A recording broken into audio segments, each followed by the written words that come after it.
We spend so much time, looking at conflict, documenting all the destruction.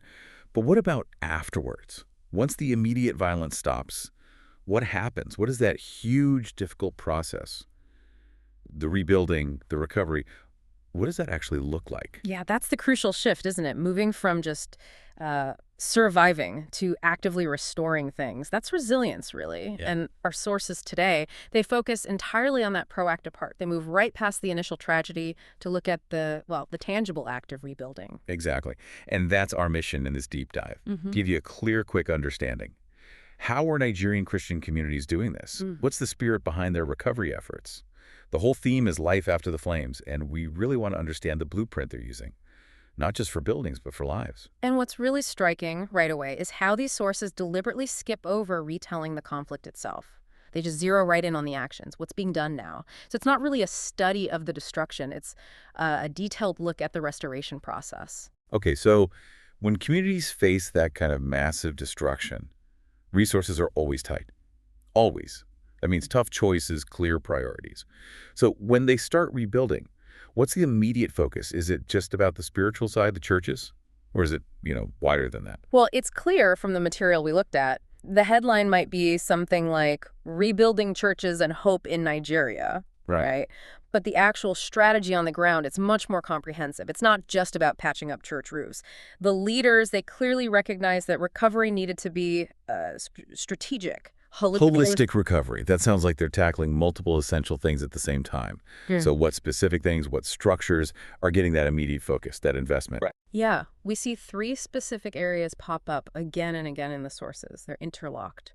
First, obviously, rebuilding the churches. They're the anchors, right? Communal spiritual centers.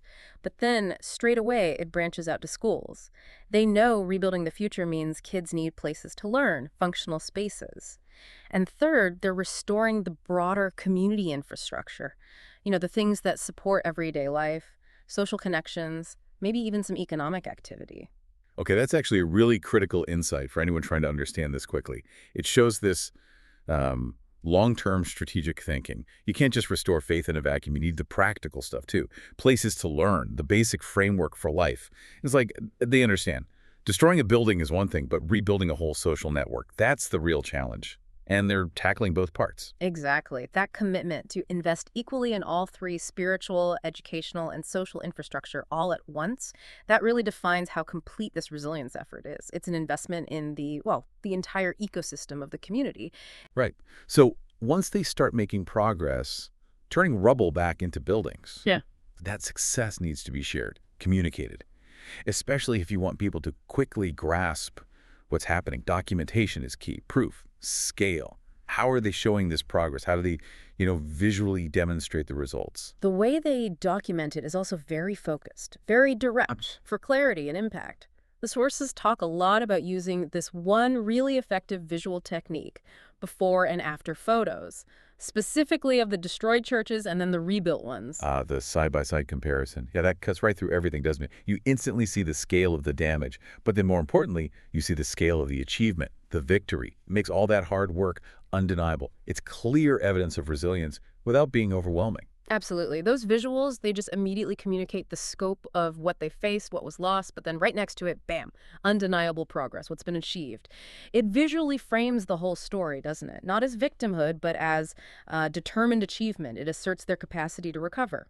Okay, physical work is obviously immense, demanding, but the emotional toll, the spiritual impact, that must be just catastrophic.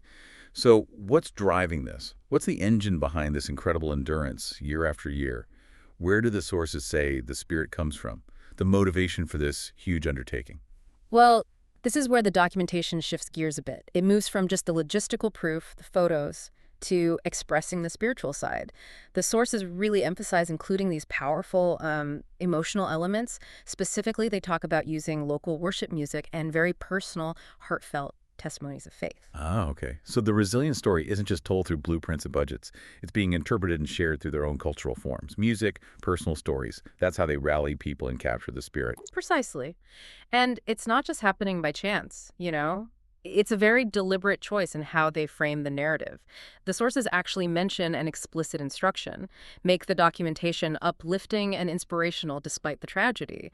So they are actively choosing to define their story by hope, by endurance. They're not letting the loss be the final word. So the physical rebuilding and this public expression of faith, they're completely intertwined. It's like the construction work itself becomes a kind of collective testimony. It reinforces their own morale, sure, but it also broadcasts their strength to the outside world. That commitment to being uplifting, that seems key. It really does. It creates this kind of positive feedback loop, you could say. Yeah. The faith fuels the rebuilding work, and then the visible success of the rebuilding reinforces the faith. That blend, structural repair and spiritual narrative, that seems to define the success of this whole life after the flames idea.